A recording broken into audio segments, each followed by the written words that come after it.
किसी व्यक्ति विशेष की बात नहीं करता, आप किसी अपने व्यक्ति विशेष के संबंधी के ऊपर बात मत दीजिएगा। लेकिन देखिए युग की बेला देखिए, हाई स्कूल इंटर बीए पास मंत्री मिनिस्टर विधायक एमएलए मुख्यमंत्री बने बैठे हैं अपने देश में, और उनके जो सचिव हैं वो आईएएस पीसीएस हैं।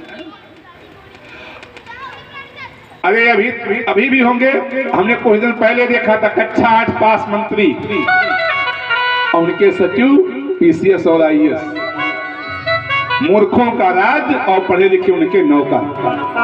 यही तो है कलयुग में, यही तो है कलयुग की पहचान, और ये हो रहा है सब। भगवान ने सुंदर दिव्य ज्ञान दिलवा करके वहां से गमन किया, और फिर थोड़ा सा समय बीता। पांडवों ने अपने ज्येष्ठ पौत्र श्री परीक्षित जी को अपने राज्य का उत्तराधिकारी बनाया, और उत्तराधिकारी बना करके हिमालय के लिए चलने को प्रस्थान किया। युधिष्ठिर जी ने कहा कि अस्तु परीक्षित लाल को देकर सब अधिकार, और चले हिमालय के लिए पांचव पांडु कुमार। बोले कृष्णचंद्र महाराज की जय हो। जिसे चाहते हो मिटा डालते हो, जिसे चाहते हो मिटा डालते हो, जिसे चाहते हो मिटा डालते हो, जिसे चाहते मिटा डालते हो, जिसे चाहते हो मिटा डालते हो, जिसे चाहते हो बना डालते हो, जिसे चाहते हो बना डालते हो।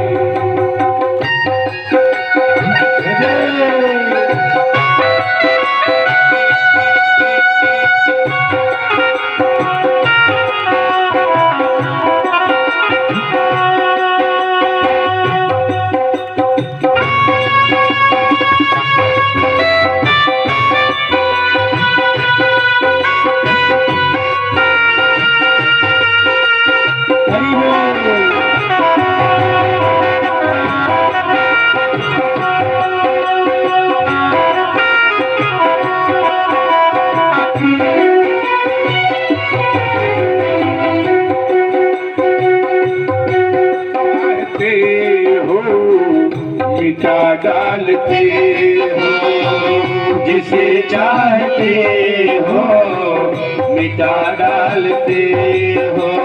जो बिंदु कर फिक्र आगे तो हर न, जो बिंदु कर फिक्र आगे तो हर घड़ी में वो लीला दिखा डालते हो, घड़ी में वो लीला दिखा डालते हो, घड़ी में वो लीला दिखा डालते हो।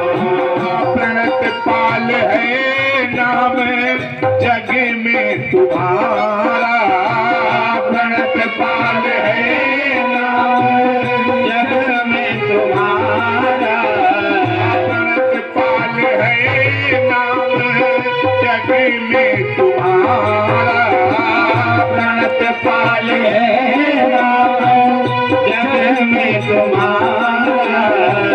भगत के लिए प्रभु प्रण डालते हो, भगत के लिए प्रभु दलय डालते हो, जिसे चाहते हो मिटा डालते हो, जिसे चाहते हो मिटा डालते हो।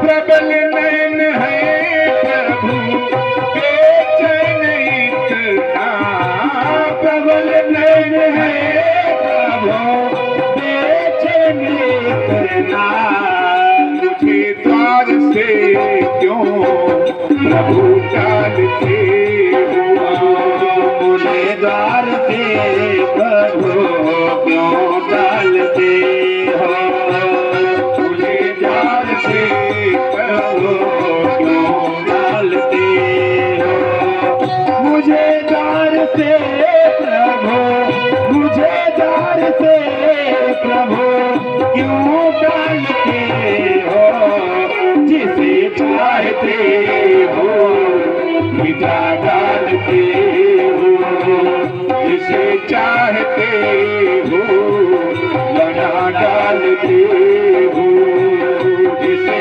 चाहते हो बना डालते हो।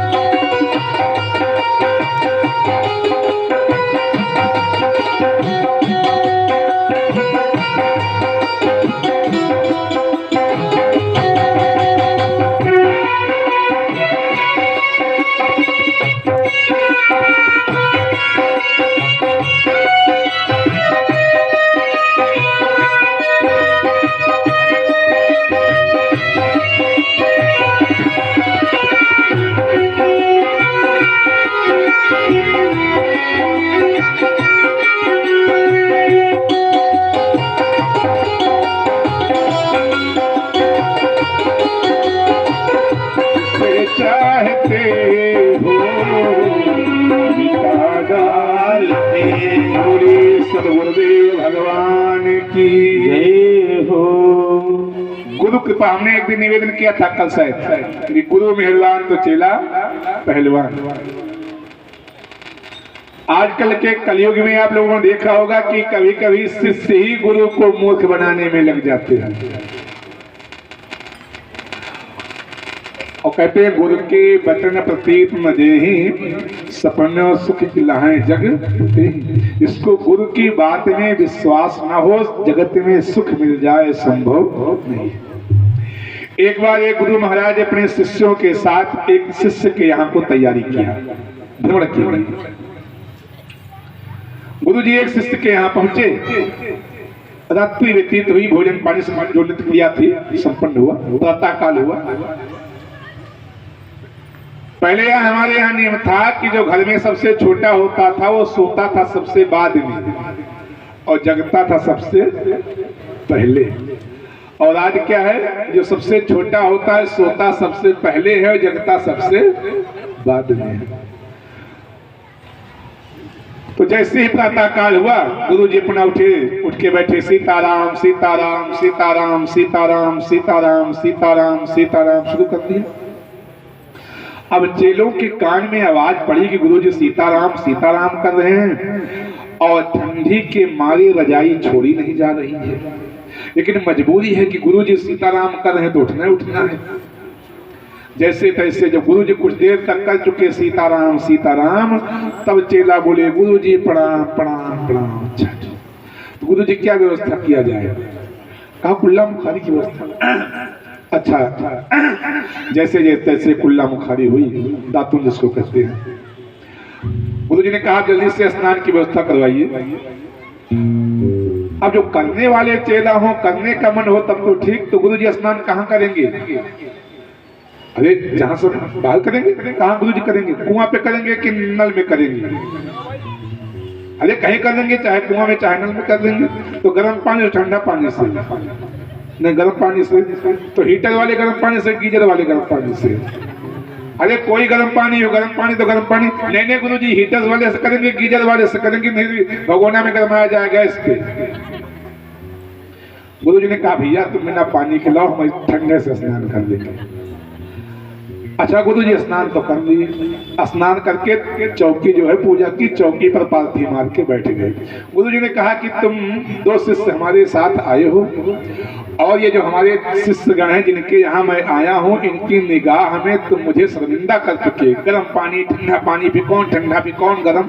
कहा तुमको आज हम ऐसी सीख देंगे कि जिंदगी में दोबारा ऐसा नहीं पूछोगे। अब जैसे गुरु जी बिल्कुल पूजा की तैयारी में बैठे तो कहा कि चेला राम जी, कहा गुरु जी, कहा शालिग्राम भगवान की सेवा के लिए तुलसी की पत्ती, तुलसी दल ले आओ। तो कहा कि गुरु जी तुलसी दल तो हमारे तक देखे ही नहीं। कहा इतने दिन से शालिग्राम भगवान की सेवा हो रही है, साथ में तुम रह रहे हो, आश्रम में व्यवस्था देख रहे हो, अभी तक तुलसी दल देखा नहीं। कहा गुरु जी देखा होगा, हमको ध्यान नहीं आ रहा है तुलसी दल कैसे होता है। अरे क्या बच्चा आज तक तुम तुलसी दल नहीं देखे? कहा गुरु जी देखा होगा लेकिन ध्यान नहीं आ रहा है। 4-5 बार इसी बात को दोहराया, देखा नहीं देखा ध्यान।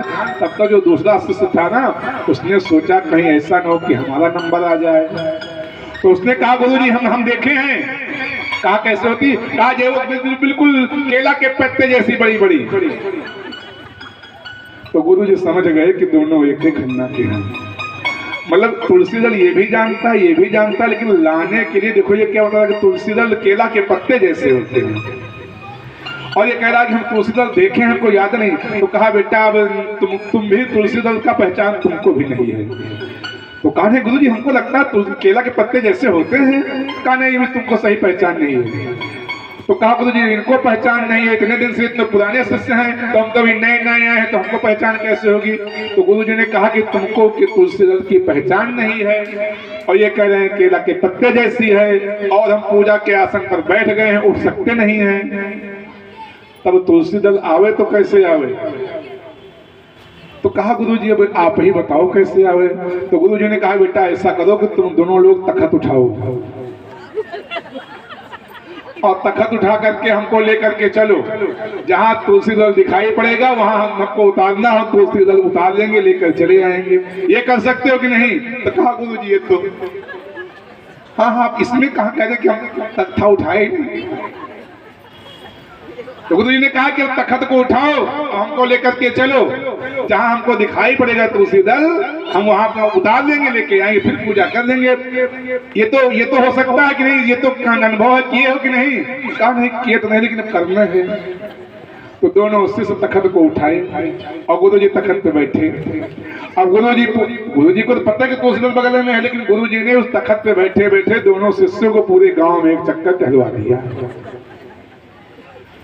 पूरा प्रगतिपुरम से रत्तापुर जब पूरा टहलवा दिया तो सिविल लाइन पहुंच गए। और जब सिविल लाइन के पास पहुंचे तो गुरु जी ने कहा कि तखत नीचे उतारो। देखा कि पसीना से सराबोर कांध बिल्कुल कट गए। कहा तखत को नीचे उतारो। उतारे, कहा ये है तुलसी दल। एक पिंड था तुलसी माता का, और थोड़ा सा गुरु महाराज ने तुलसी दल उतारा और हाथ में ले कहा उठाओ तखत, ले चलो वहीं को फिर पूजा करेंगे। अब फिर तखत लेकर के आए। यहाँ आते आते शरीर की सारी सदगति दुर्गति सब हो गई। आज जब तखत को नीचे उतार, कहा बेटा अब तो कभी नहीं भूलोगे तुलसी दल? कहा गुरु जी जीवन में कभी हम तुलसी दल नहीं भूलेंगे। भगवान की जय हो। हरे राम राम राम सीता राम राम राम, हरे राम राम राम सीता राम राम राम, हरे राम राम राम सीता राम राम राम, राजा राम राम राम सीता राम राम राम, राजा राम राम राम सीता राम राम राम, हरे राम राम राम सीता राम राम राम, हरे राम राम राम सीता राम राम राम। बोले सच्चिदानंद भगवान की जय हो। तुलसी दल की पहचान हो गई कि नहीं? हाँ याद रहेगी एकदम। बोली बांके बिहारी लाल की जय हो। अस्तु परीक्षित लाल को देकर सब अधिकार, और गए हिमालय के लिए पांचव पांडु कुमार। पांडवों ने अपने राज्य का उत्तराधिकारी श्री परीक्षित जी को बनाया और स्वयं हिमालय में जाकर के भगवान का भजन करके भगवत धाम को प्राप्त हुए। इधर जब परीक्षित जी हस्तिनापुर के राजा बने, एक हमारे यहाँ कहावत कही जाती है कि चढ़ते हाकिम उतरते ग्रह। शरीर पर जो ग्रह होते हैं, जो उनके समाप्त होने का, इनके जाने का समय आता है तो शरीर को ज्यादा कष्ट देते हैं। जान लीजिए, जब शरीर पर ज्यादा कष्ट आवे तो समझ लेना चाहिए कि कोई ग्रह हमारी टल रही है। और जब नया नबीला कोई हाकिम होता, अधिकारी होता है, तो उसके भी भाव मिलते नहीं। आज राजस परीक्षित भी नए राजा, और मन में विचार आया जंगल में शिकार खेलने के लिए। तो शिकारी पोशाक को पहन करके और मुकुट को धारण करके जंगल में शिकार के लिए गए। मध्य दिवस, दोपहर का समय बीत गया, कोई शिकार जंगल में मिला नहीं। प्यास लग गई और प्यास की खोज में आगे को बढ़े, और जैसे ही आगे को बढ़े तो क्या देखा कि एक गौ माता रंभाती हुई चली आ रही। परीक्षित ने सोचा कि गौ माता रंभाती हुई, मतलब गौ माता को पीड़ा मेरे राज्य में। तैसे झट से घोड़े को रोका और परीक्षित जी उतर करके नीचे आए, गौ माता के पास पहुंचे और पीठ पर लगे सहलाने। क्यों?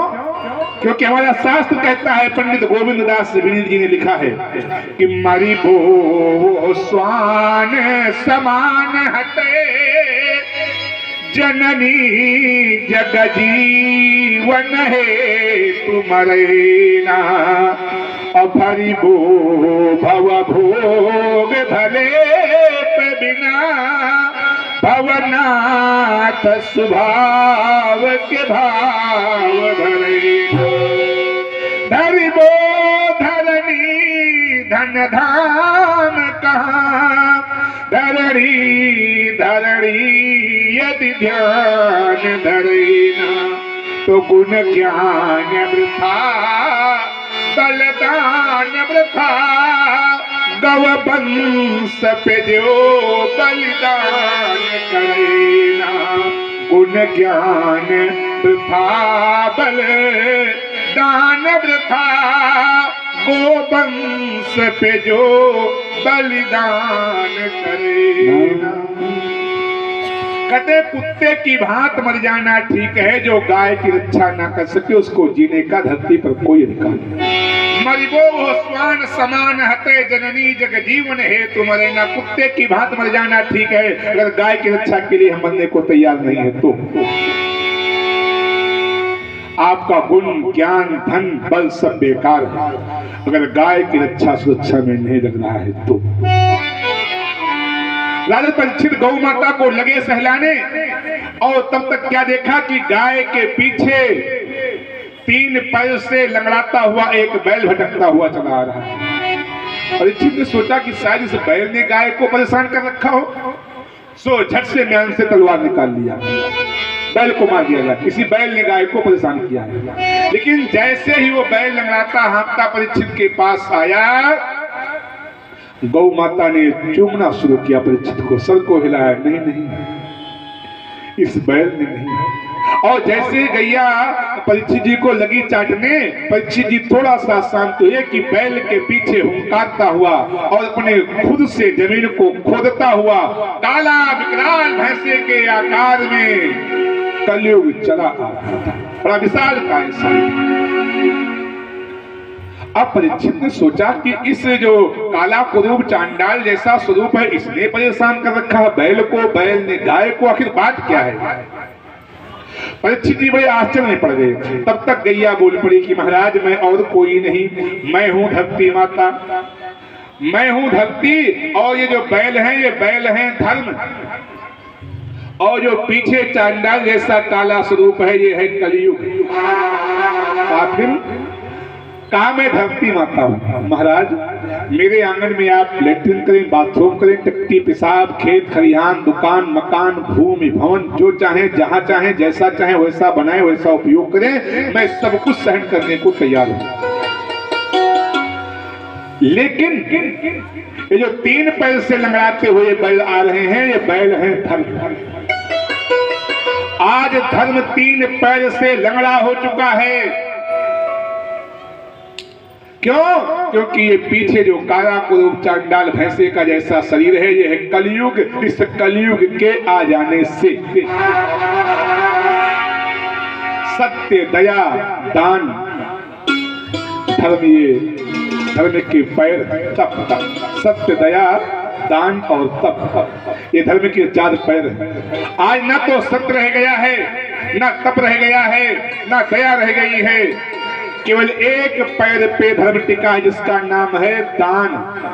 दान के बल पर धर्म टिका है। ये मैं नहीं कह रहा हूं, गोस्वामी जी की मानस कहती है, प्रगट 4 पग धर्म के, प्रगट 4 पग धर्म के, और कली महा एक प्रधान, और एन के न विध दीन है, दान करे कल्याण। धर्म के 4 पैर हैं। कलकाल में तपस्या करना, सत्य का पालन करना, दया को बनाए रखना बहुत संभव नहीं है, लेकिन यदि हो सके तो इन हाथों से कुछ दान अवश्य होता रहे। एक रोटी कम खाओ लेकिन भिखारी को दान जरूर दो। अपना एक रोटी कम खाओ लेकिन गौ माता के लिए एक रोटी जरूर निकालो। अगर एक कप चाय कम पियो चल जाएगा, लेकिन कहीं मठ मंदिर में का निर्माण हो रहा है, वहां अपनी कमाई का 1 रुपये जो भी आप सोच सके वहां जरूर लगाओ। उसका उपभोग वो कैसे करेगा, उसका परिणाम उसको मिलेगा। आप जो कर रहे हैं उसका परिणाम आपको मिलेगा। अगर धर्म को जीवित रखना चाहते हैं तो कलिकाल में केवल एक पैर पर धर्म टिका है, दान। ये मैं नहीं कह रहा हूं, गौ माता, धरती माता कह रही है महाराज। और वो भी इस कलिकाल के लोग दान करना नहीं चाहते हैं, दान करना नहीं चाहते महाराज। इसलिए मैं अब जा रही हूं समुद्र में डूब जाऊंगा, प्रलय हो जाएगी। महाराज परीक्षित ने कहा कि मां, मेरे रहते रहते ऐसा नहीं हो सकता। मैं इस कलिकाल का विनाश कर दूंगा, कलयुग का नाश कर दूंगा, इसका अंत कर दूंगा। जैसे महाराज परीक्षित तलवार को लेकर के कलयुग को मारने के लिए दौड़े, वो कलयुग सिमट करके छोटे से स्वरूप में आकर के राजा परीक्षित से हाथ जोड़ दिया। महाराज, निजग्राहो जसा वीरम कलिम दिग्विजये क्वचित नृपलिंगम धरम सूद्रम दंतम गोमिथुनम। आज आप कलिकाल के राजा हैं, आप चाहें तो मुझे मृत्यु दंड दे दें अथवा मुझे क्षमा कर दें। महाराज, मैं कलयुग हूं, मैं जरूर कलयुग हूं, लेकिन ऐसा नहीं है कि मेरे अंदर सब बुराई ही बुराई है। महाराज, और युगों में चाहिए ज्ञान योग की भक्ति, और कलयुग में आधार है केवल नाम की भक्ति। और युगों में मुक्ति पाने के लिए तप करना पड़ता था, साधना करनी पड़ती थी, जंगल में जाना पड़ता था, जीवन बीत जाता था, शरीर को दीमक खा जाते थे, फिर भी भगवान मिल जाए बहुत संभव नहीं है। लेकिन कलयुग में बोले कलयुग केवल नाम आधारा, कलयुग केवल नाम आधारा, कलयुग केवल नाम आधारा, कलयुग केवल नाम आधारा, कलयुग केवल नाम आधारा। सुमीर सुमीर नर ऊपर ही पारा, सुमीर सुमीर नर उतर ही पारा, सुमीर सुमीर नर उतर ही पारा। यही कलिकाल ना धर्म विवेक, यही कलिकाल ना धर्म विवेक, राम नाम अवलंबन एक, राम नाम अवलंबन को, राम नाम अवलंबन को। कलयुग केवल हरि गुण गा